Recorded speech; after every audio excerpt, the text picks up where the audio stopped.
In this video, we will study general equilibrium, Pareto optimality, perfect competition and efficiency, first and second theorem of welfare economics.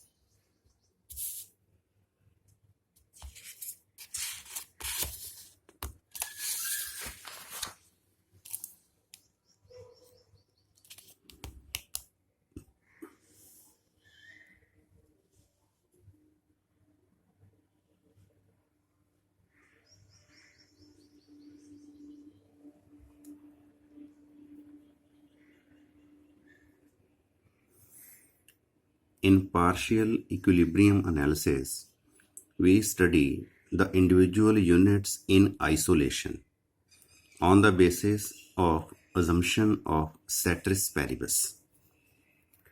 In partial equilibrium, we study individual units in isolation on the basis of assumption of ceteris paribus.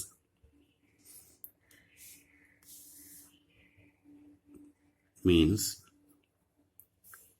for example, we are studying the equilibrium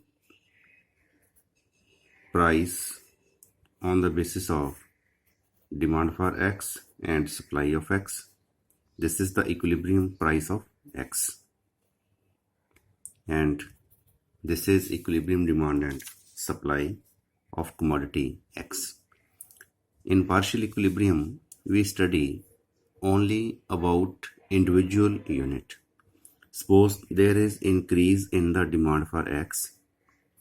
When demand increases, its price rises, and this is the new equilibrium. अब X की demand बढ़ने से X की price बढ़ गई. Partial equilibrium में हम इतना ही स्टडी करते हैं.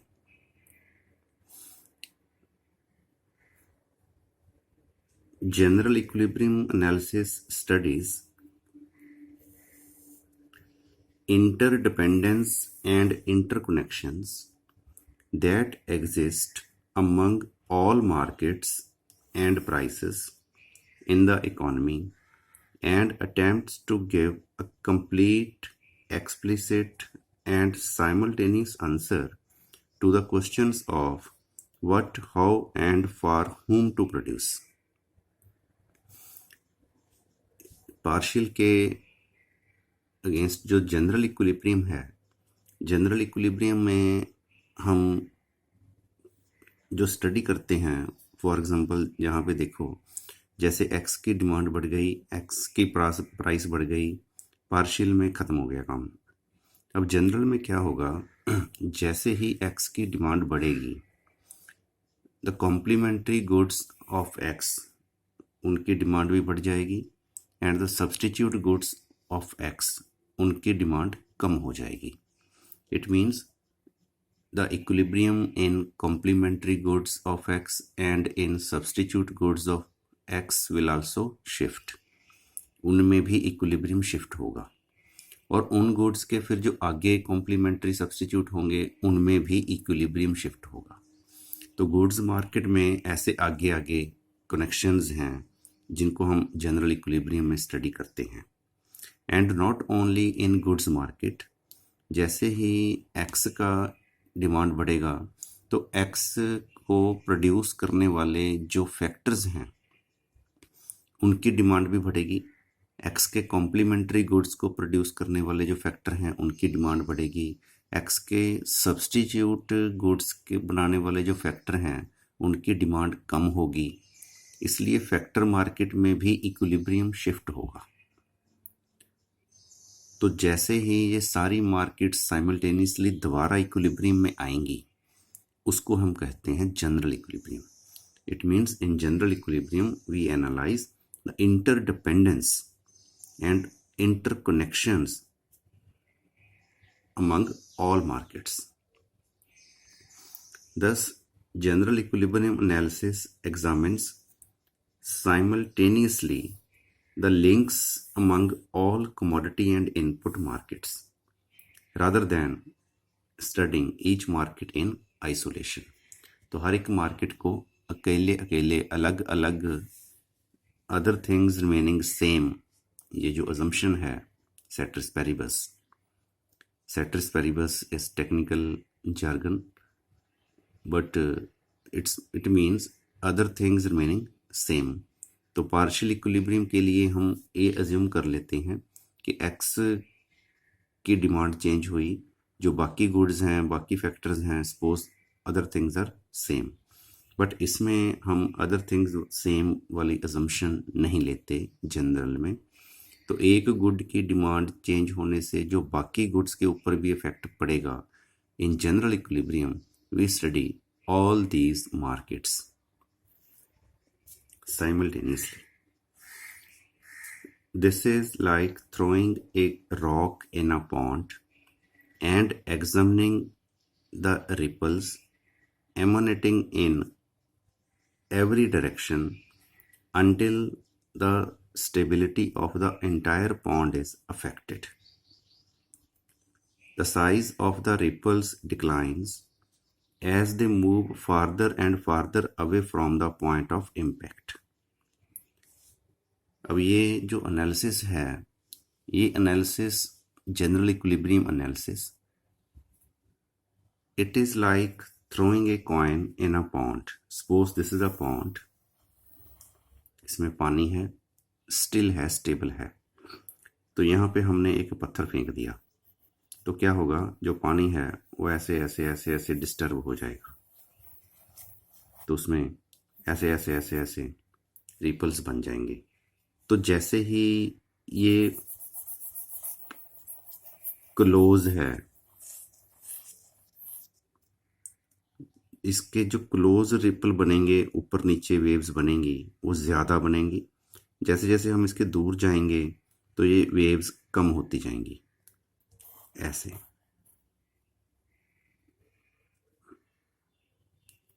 और जैसे ही ये किनारे को टच करेगा तो इसका बैक इफेक्ट भी हो सकता है। तो जब ये सारा पॉन्ड दोबारा सेट होगा, that is known as general equilibrium. Similarly, industries further removed or less related to X are less affected than more closely related industries. अब इसका क्या मीनिंग है, ज़्यादा रिपल्स और कम रिपल्स का? Suppose this is x good.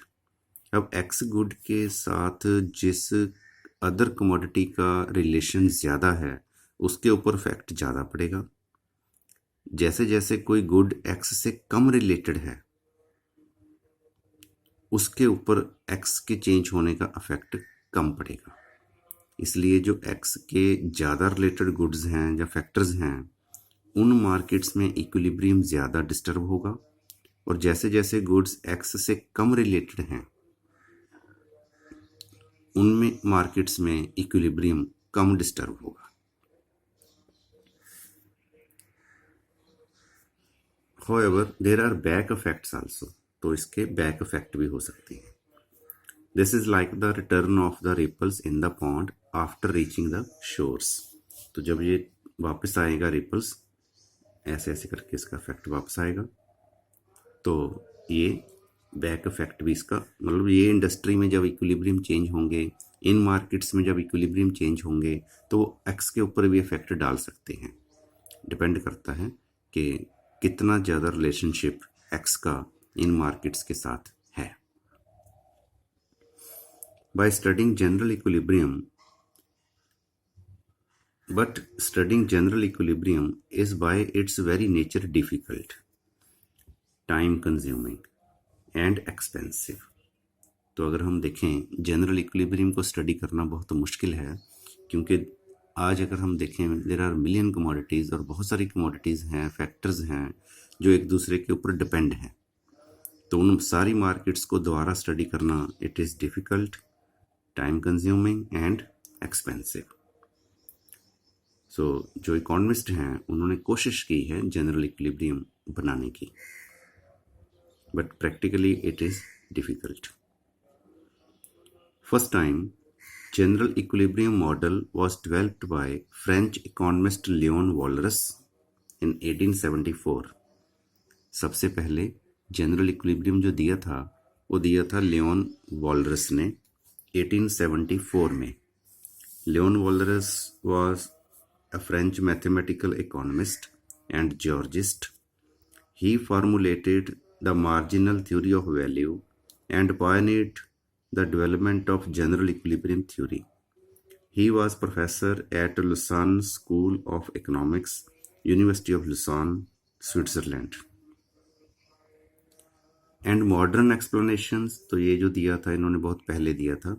अब इसकी जो मॉडर्न एक्सप्लेनेशंस हैं जनरल इक्विलिब्रियम की, they are given by Arrow and Debreu in 1954. Arrow जो हैं Kenneth Arrow, he was professor of economics at Harvard University USA. He was the joint winner of the Nobel Memorial Prize in Economic Sciences with John Hicks in 1972. And Gerard Debreu was professor of economics at the University of California, Berkeley, USA. He won 1983 Nobel Memorial Prize in Economic Sciences. तो ये जो economist हैं डेब्रियो arrow, इन्होंने 1954 में इसकी explanations दी हैं जो हम डिटेल में स्टडी करते हैं. This was the introduction of general equilibrium and partial two general equilibrium.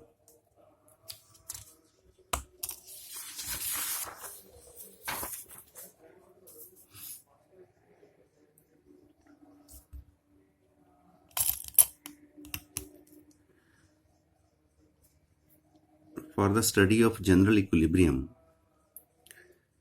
first we study general equilibrium in exchange of goods between two individuals. This is shown by the Edgeworth box diagram. This general equilibrium was given by Edgeworth, so this is known as Edgeworth box diagram. In this case, the general equilibrium condition is marginal rate of substitution of x for y for individual A should be equal to marginal rate of substitution of x for y for individual B. अब ये जो marginal rate of substitution है, this you can study all these points in indifference curve chapter at UG level. Marginal rate of substitution of x for y means जब आप x की एक unit increase करोगे तो y की कितनी unit आप छोड़ने को तैयार हो. Increasing 1 unit of x and leaving units of y. This is known as MRSXY. And this is the rule of diminishing MRSXY कि जैसे जैसे हमारे पास x की यूनिट इंक्रीज करेंगे हम, तो y की यूनिट पहले हम ज़्यादा छोड़ने को तैयार होंगे, फिर उससे कम, फिर उससे कम, फिर उससे कम. This is MRSXY. This is for individual A and this is for individual B. अगर ये दोनों का बराबर है, then we say this is the general equilibrium of exchange. अगर ये बराबर नहीं है, greater है या less है, it means there is a need of exchange. This diagram is based on this table. ये कुछ कॉम्बिनेशन है, हाइपोथेटिकल कॉम्बिनेशन है, अज्यूम किए हैं दो गुड्स के x एंड y के, उसके बेस पे ये डायग्राम बनाई है. We will draw now this diagram again step by step. In these points D, E, F, this line shows Edgeworth contract curve. This Edgeworth contract curve means when we are on this line, on Edgeworth contract curve, M R S X Y equals to M R S X Y, A and B दोनों बराबर हैं. So no need of exchange when we are on this contract curve. When we are not on this contract curve, हम इसके ऊपर हैं या नीचे हैं, कहीं भी हैं, इस एरिया में कहीं भी हैं या इस एरिया में कहीं भी हैं, फॉर एग्जांपल ये पॉइंट है जी, then there is a need of exchange. तो यहाँ पे अगर हैं तो एक्सचेंज की ज़रूरत है. अगर इस एरिया लाइन के ऊपर हैं तो एक्सचेंज की ज़रूरत नहीं है. It means here M R S X Y for A is not equal to M R S X Y for B.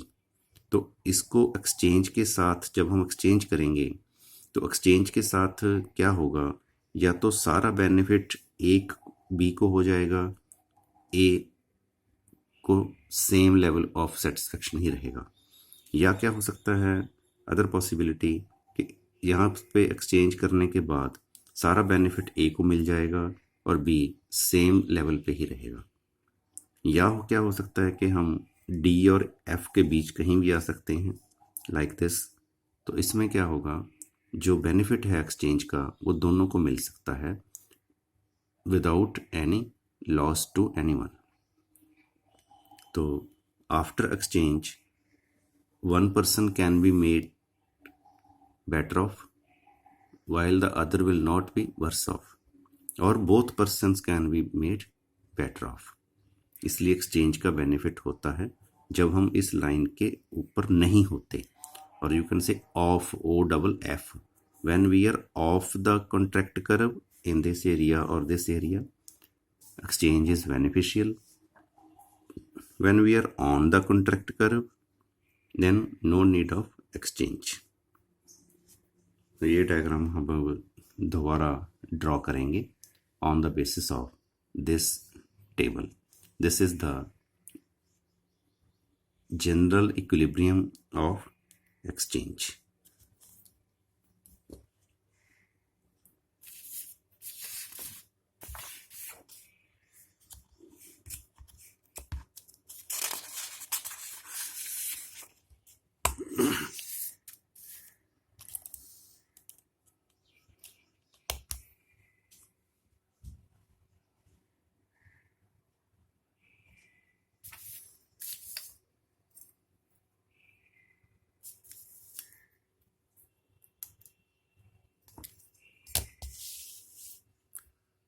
We are taking 8 points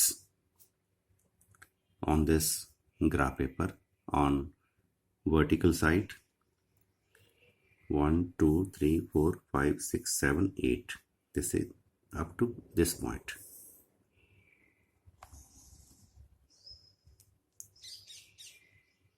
Zero, 1 2 3 4 5 6 7 8.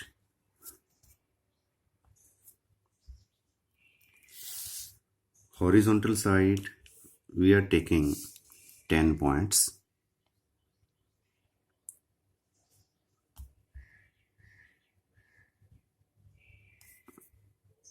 From 0 to 10.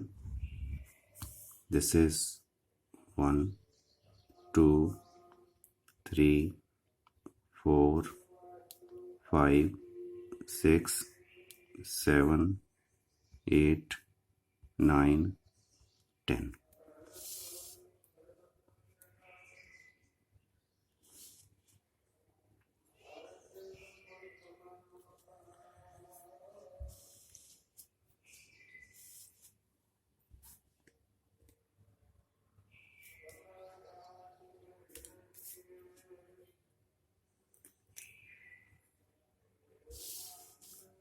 We are rotating this diagram. जो दूसरा individual है B, उसके लिए भी हम axis बना रहे हैं from 1 to 10.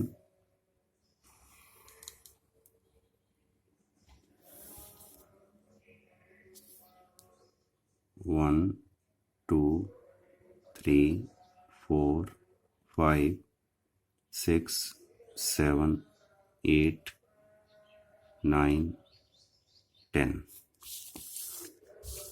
and this is 8,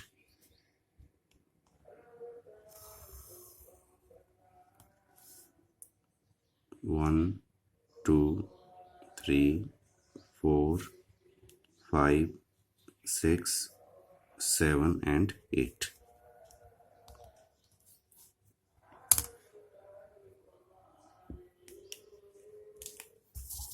This is our graph paper.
These are the axes.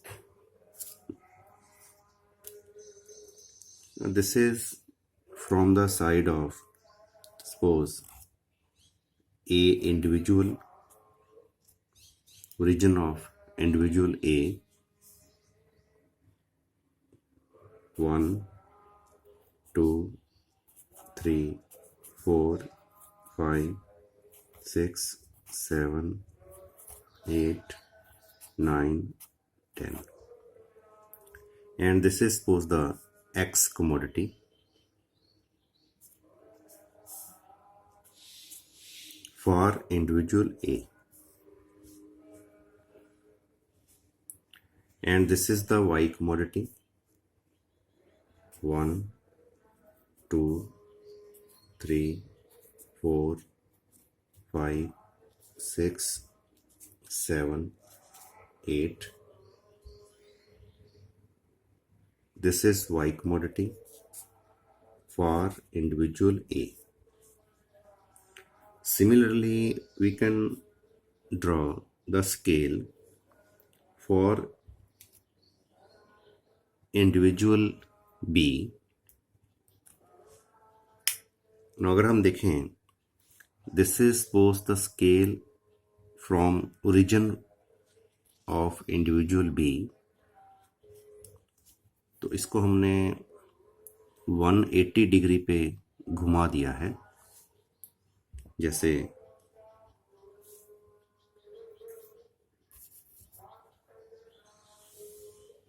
Suppose ये है पहले axis, this is X, this is Y.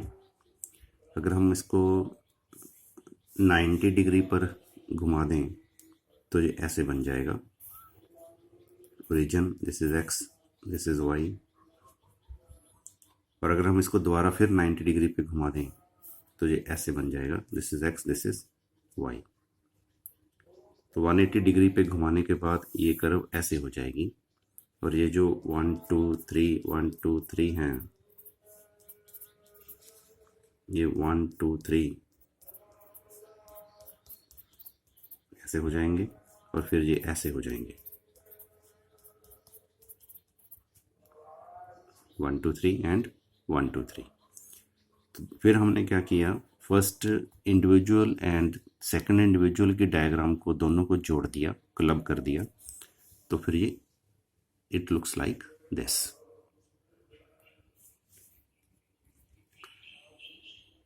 Now we are writing the scale X commodity for B starting from this point origin. This is on horizontal axis we are taking X commodity. This is also X commodity, but it starts from this point. This is 1 2 3 4 5 6 7 8 9 10. This is the X commodity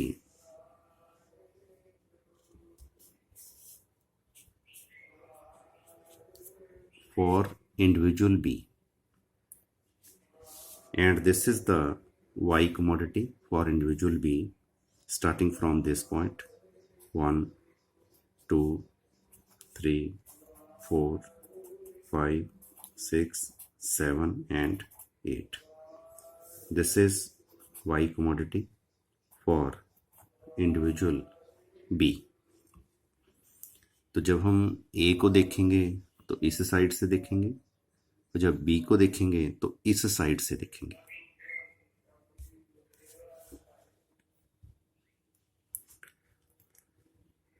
similarly जो indifference curve है, we will rotate the indifference curve also, and you know the property of the indifference curve, that indifference curve is convex to origin. indifference curve जो होती है वो origin की तरफ convex होती है, like this. तो ये origin है तो ये ऐसे हो जाएगी आफ्टर 90 डिग्री रोटेशन। ये origin है तो indifference curve ऐसे हो जाएगी after 90 degree rotation. It means जो ए इंडिविजुअल की इंडिफरेंस कर्व्स होंगी वो ऐसे होंगी, और जो बी इंडिविजुअल की इंडिफरेंस कर्व्स होंगी वो ऐसे होंगी। Both are convex to their origin.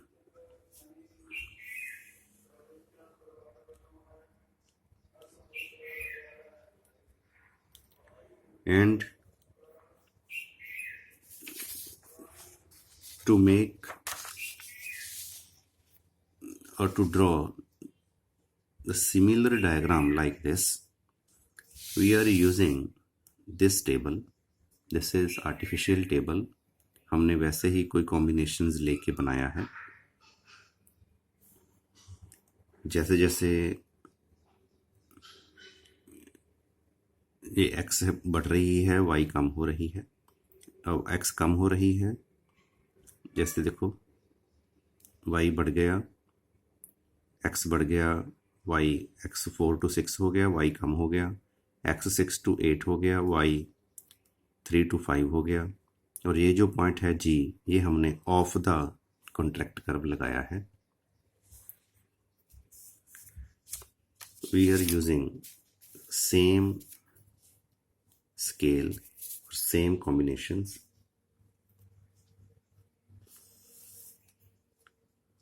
इसको हम दोबारा लिख लेते हैं। ये कॉम्बिनेशन है हमारे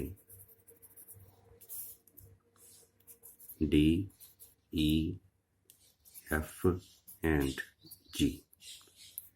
X है 4 6 8 3 and Y is 2 3 5 and 6. On the basis of these combinations, we will draw similar diagram as on the print page.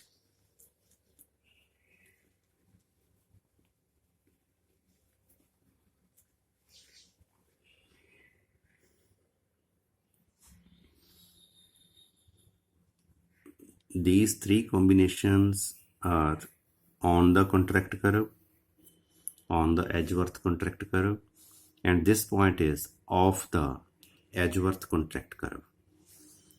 तो जो पहले पॉइंट्स हैं ऑन द कॉन्ट्रैक्ट कर्व, एक तो है 4x 2y, अगर हम normal scale right angled diagram देखें, 4x and 2y, this point, this is point D,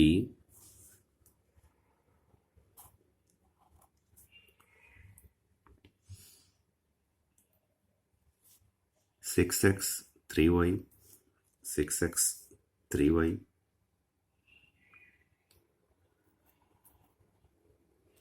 this is point E,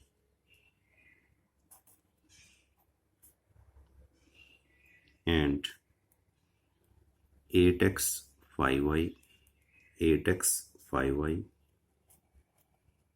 this is point F.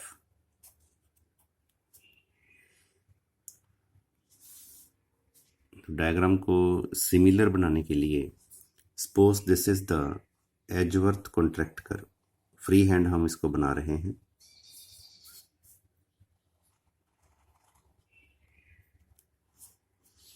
This is Edgeworth contract curve and the name of this curve is OADEFOB.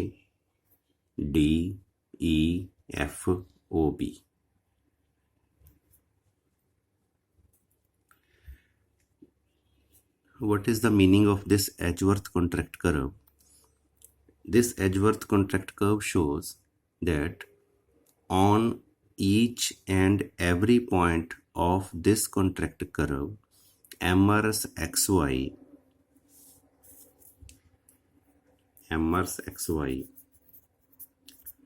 for a individual is equal to MRS XY for B individual. तो जब हम Edgeworth contract curve के ऊपर हैं, दोनों individual का जो MRS XY है वो सेम है। इट मीन्स दोनों की जो इंडिफरेंस कर्व्स हैं, ए की एंड बी की, both are tangent at each and every point of this line.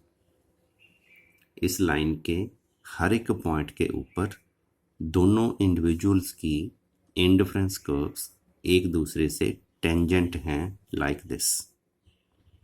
ये ए की इंडिफरेंस कर्व है, ये बी की इंडिफरेंस कर्व है। ए एंड बी हमारे दो इंडिविजुअल हैं।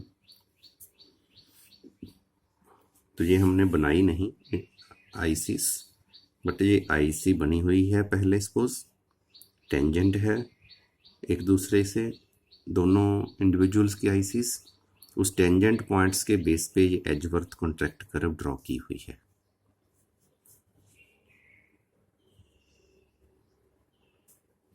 And this point is of the contract curve, इसको हम जी पॉइंट बोल रहे हैं। ये कॉन्ट्रैक्ट कर्व से दूर है, OFF of the contract curve. 3x 6y,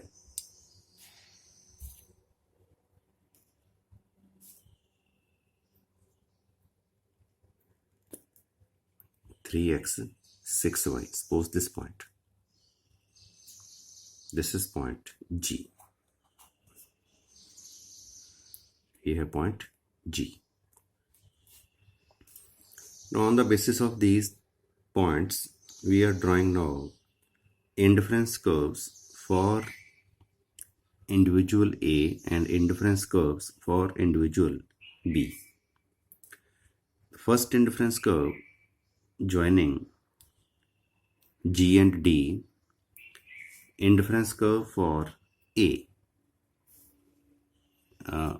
While drawing indifference curve, you must remember the properties of indifference curve. Important property first, an IC has a negative slope. जो indifference curve होती है वो negative slope होती है। It means वो horizontal नहीं होगी, vertical नहीं होगी, positively sloped नहीं होगी। तो ये ध्यान रखना है while drawing IC। अब हम A की इंडिफरेंस कर्व बना रहे हैं कन्वेक्स टू ओरिजिन, ये वाली कन्वेक्स टू ओरिजिन। इसका ओरिजिन, ए का जो ओरिजिन है वो ये है, तो इसके कन्वेक्स हम आईसी बनाएंगे, बट एक्सचेंज शो करने के लिए, जनरल इक्विलिब्रियम शो करने के लिए एक्सचेंज का, हम ये जी एंड डी पॉइंट्स को मिलाकर बनाएंगे like this.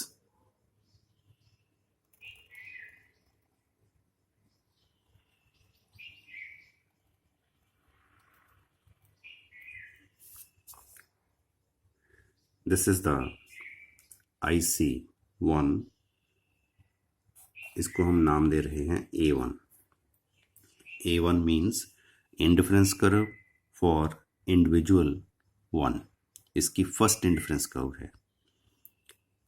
And this is suppose the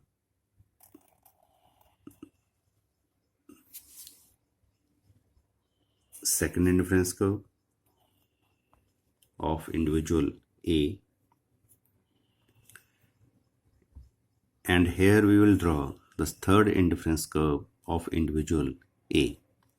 And you also know inference curves need not to be parallel, and you also know that higher IC represents higher level of satisfaction। तो A2 के ऊपर जो satisfaction है वो ज़्यादा है comparative to A1। And किसी भी इंडिफरेंस कर्व की जो स्लोप है दैट शोज MRS/XY के एक यूनिट इंक्रीज करने के लिए जो इंडिविजुअल है वो एक x इंक्रीज करने के लिए how much y he is willing to give up. Now, before drawing third IC of individual A, first we are drawing IC for individual B। जो B की इंडिफरेंस कर्व्स हैं वो ऐसे हैं। These are also convex to origin of B। तो जो first IC है B की वो इधर से स्टार्ट होगी अब, क्योंकि ये ओरिजिन इसका ये है और कन्वेक्स होगी इस साइड। तो फर्स्ट हम बना रहे हैं by joining G and F, like suppose this।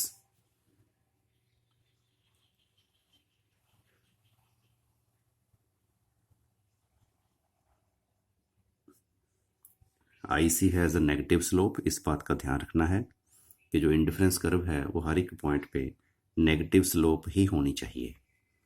This is the first indifference curve for individual B।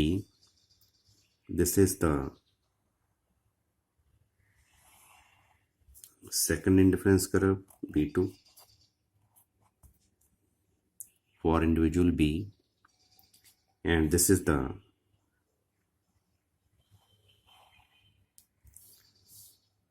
third indifference curve B3 for individual B। And now we will draw third indifference curve for individual A, negative slope at each point। This is the third IC for individual A। Now if you check at D, E and F, D point, E point and F point, ICs are convex, ICs are tangent, ICs are tangent to each other। A की जो indifference curve है A1, it is tangent to B3 at this point। A2 is tangent to B2 at this point। A3 is tangent to B1 at this point। तो Edgeworth contract curve हम अगर बनाएं, Edgeworth contract curve हम tangent points को मिलाकर बनाते हैं, और यू कैन से on the Edgeworth contract curve, on the Edgeworth contract curve both ICs are tangent to each other।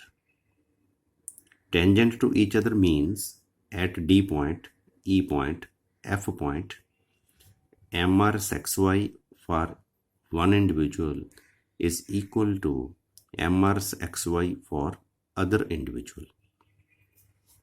It means when we are on the Edgeworth contract curve, no need of exchange. जब हम Edgeworth contract curve के ऊपर हैं तो exchange की ज़रूरत नहीं है। एक्सचेंज का मतलब एक्स वाई, ए इंडिविजुअल है, इसके पास एक्स वाई दो चीज़ें हैं, बी इंडिविजुअल है, इसके पास एक्स वाई दो चीज़ें हैं। तो ये एक्स बी को दे दे, इससे वाई ले ले, या वाई बी को दे दे, इससे एक्स ले ले, इसको हम कहते हैं एक्सचेंज। तो ये एक्सचेंज करने का बेनिफिट नहीं है when you are on the contract curve, क्योंकि जब हम एक्सचेंज करेंगे on the contract curve, suppose हम डी पॉइंट से ई पॉइंट पर चले गए, then what happen, A will become better off because A shift from lower IC to higher IC, and B becomes worse off क्योंकि B shifted from higher IC to lower IC 3 to 2। तो ए का welfare ज़्यादा हो गया, B का welfare कम हो गया, इसलिए इकॉनमी में नेट गेन ज़ीरो रहा। इसलिए जब हम एजवर्थ कॉन्ट्रैक्ट कर्व के ऊपर होते हैं, on the Edgeworth contract curve, तो हम जब एक को बेटर बनाएंगे दूसरा वर्स हो जाएगा। हम एक को बेटर दूसरे को बिना वर्स किए नहीं बना सकते, और हम दोनों को बेटर नहीं बना सकते। अगर हम एक को बेटर बनाएंगे तो दूसरा वर्स होगा ही। So no need of exchange when you are on the Edgeworth contract curve. जैसे हम डी ई एफ पे जाएं तो ए का वेलफेयर बढ़ जाएगा, बी का कम हो जाएगा। ए शिफ्ट हो गया from lower to higher IC, B shift हो गया from higher to lower IC. ऐसे ही अगर हम एफ ई डी देखें, बी शिफ्ट हो गया 1 to 3, ए शिफ्ट हो गया 3 to 1, तो बी का वेलफेयर बढ़ गया, ए का वेलफेयर कम हो गया। इसलिए जब हम एजवर्थ कॉन्ट्रैक्ट कर्व के ऊपर हैं फिर एक्सचेंज की ज़रूरत नहीं है। And this line O A D E F O B in this diagram is known as Edgeworth contract curve for consumption. Now we have discussed that when we are on the Edgeworth contract curve, no need of exchange. But when we are not on this contract curve, when we are off the contract curve, OFF off, जब हम इस contract curve के बाहर हैं, for example eight point जी, हम जी पर हैं, contract curve पे नहीं हैं। कॉन्ट्रैक्ट कर्व ये है, हम इस किसी भी एरिया में हैं या यहाँ कहीं भी हैं, सपोज हम इस पॉइंट पे हैं जी। Here MRS X Y for A is not equal to MRS X Y for B. तो इसको हमने बराबर करना है। जब हम इसको बराबर करेंगे एमआरएस एक्स वाई को, दोनों को, इट मीन्स हम यहाँ से इस कर्व के ऊपर आएंगे, क्योंकि इस कर्व, ये जो सारी बॉक्स डायग्राम है, इस सारी बॉक्स डायग्राम में एमआरएस एक्स वाई ए का एमआरएस एक्स वाई बी के बराबर सिर्फ इस लाइन के ऊपर ही है और कहीं नहीं है। इसलिए हम इस पॉइंट से इस लाइन के ऊपर आएंगे। तो एक्सचेंज करने से हम यहाँ पे एक्सचेंज करेंगे, क्योंकि यहाँ पे क्या है, एमआरएस एक्स वाई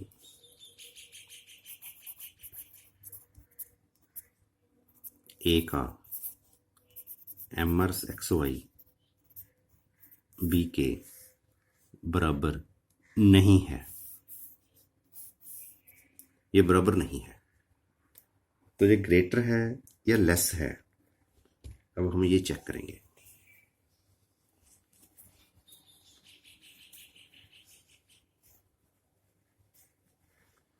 ये ग्रेटर है या लेस है, ये कैसे पता चलता है? देखो, at point G we will check what is the MRSXY for A। मतलब G पॉइंट के ऊपर A इंडिविजुअल का MRSXY कितना है। मीन्स क्या मीनिंग है इसका? G पॉइंट के ऊपर A के पास हैं 3x 6y, A के पास 3x है 6y है। अगर हम D पर आ जाएं, सपोज अगर हम x की 1 यूनिट इंक्रीज करें,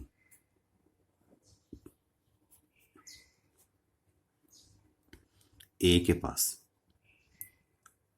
तो जो A है x की 1 यूनिट लेने के लिए y की कितनी यूनिट्स देने को तैयार है।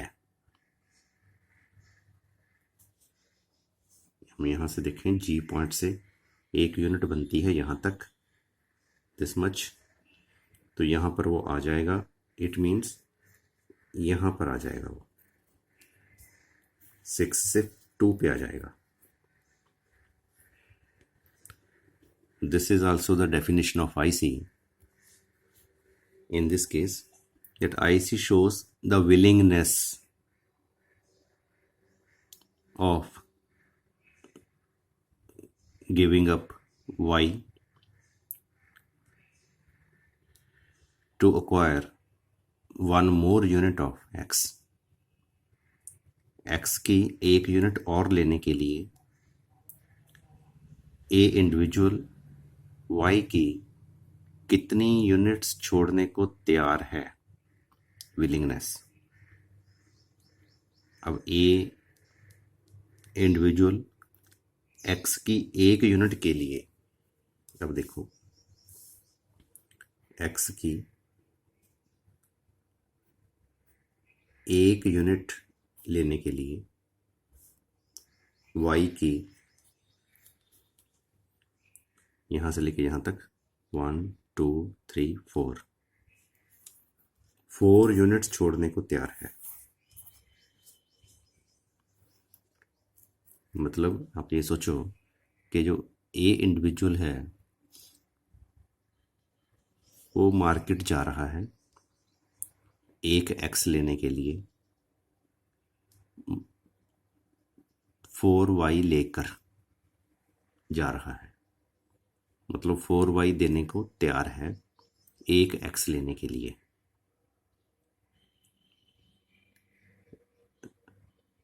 अब हम B देखेंगे, जो दूसरा इंडिविजुअल है, क्या वो 4Y लेकर या 4 से कम Y लेकर 1 X छोड़ने को तैयार है।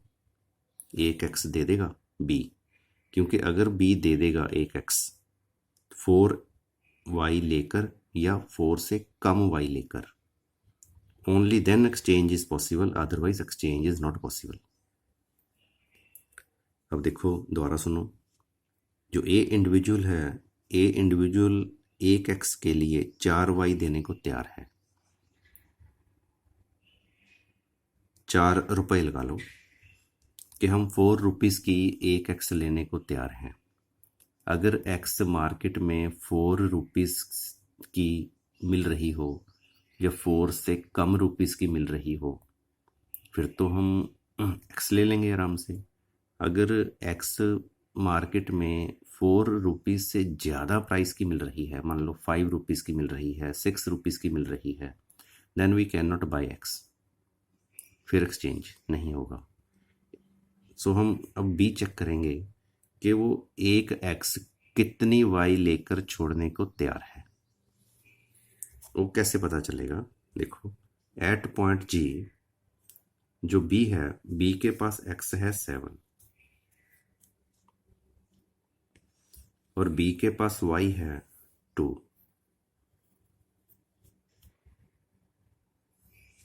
अब ये 6 पे आएगा, मतलब एक एक्स छोड़ेगा, तो ये बी की आईसी है जो बी की विलिंगनेस बताती है। अब यहां से देखो 7 to 6, यहां से यहां तक जाना है, only this much, it means this point, this point. अब इस पॉइंट को आप क्या बोलोगे, ये 2 है, देखो ये है 2, ये है 3, तो हम थोड़ा सा इसके नीचे आ गए, ये 2.5 लगा लो, ये 2.25 लगा लो, दिस इज 2.25। तो इसके पास अगर इतनी y ज़्यादा हो जाए, 2.25, 0.25, 2 से 2.25, it means 0.25, it means 1/4 of y, y का चौथा हिस्सा, 25%, यू कैन से 25 पैसे। अब जो ए इंडिविजुअल है, ए इंडिविजुअल एक एक्स के लिए 4 रुपए देने को तैयार है, जबकि मार्केट में उसको एक एक्स 25 पैसे की ही मिल जाएगी। 4 रुपये तो बहुत ज़्यादा है, 4 रुपये से तो 1 रुपये की 4x, 4 रुपये की 16x ले सकता है, तो 1x तो आराम से ले लेगा। और हमने क्या किया, हमने ये देखा भी ए इंडिविजुअल एक एक्स के लिए कितनी वाई छोड़ने को तैयार है, फिर हमने बी देखा कि एक एक्स छोड़ने के लिए उसको कितनी वाई चाहिए, तो बी को जो वाई चाहिए वो चाहिए सिर्फ 0.25। ये हमें दोनों चीज़ें कैसे पता लगी, ए की विलिंगनेस पता लगी ए की इंडिफरेंस कर्व से, बी की विलिंगनेस पता चली बी की इंडिफरेंस कर्व से। तो अब इन दोनों के बीच में मतलब ये ज़्यादा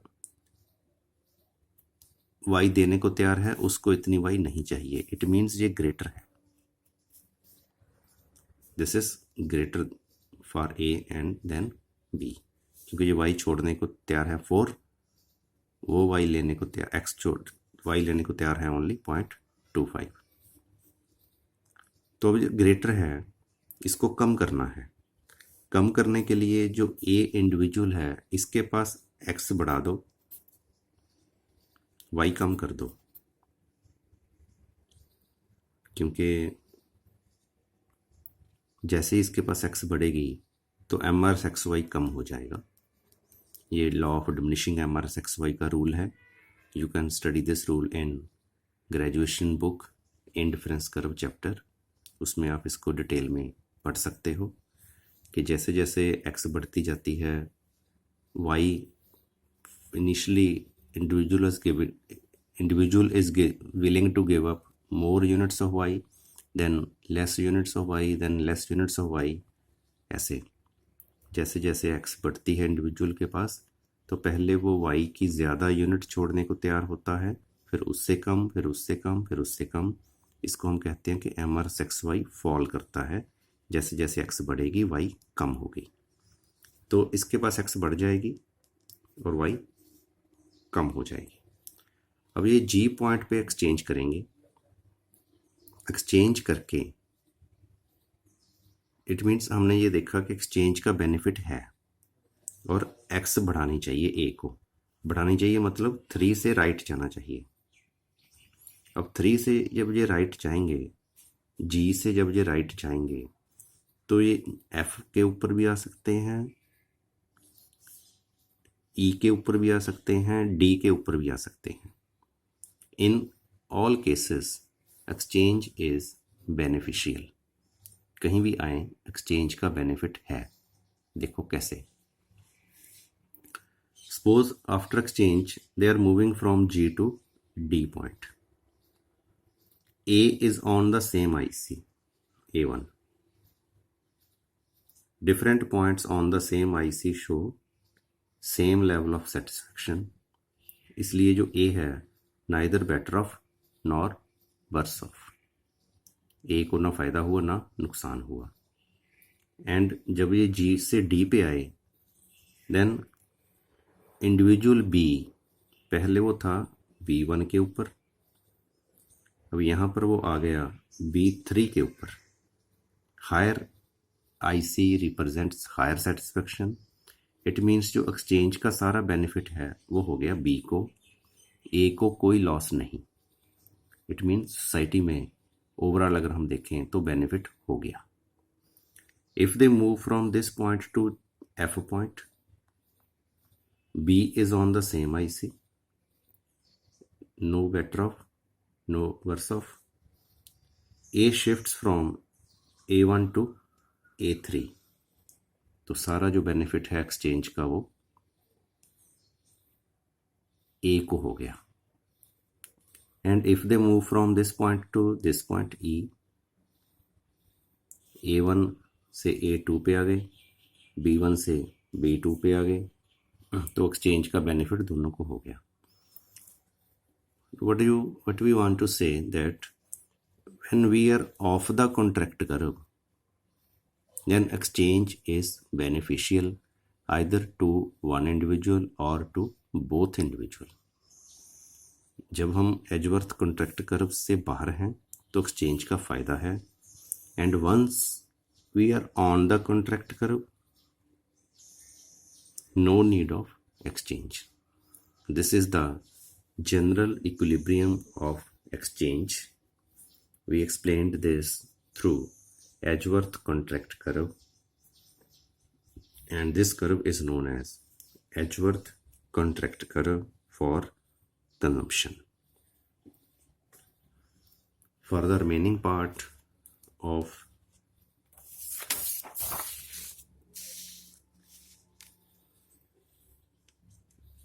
this main heading, must watch other parts of this video. Thank you.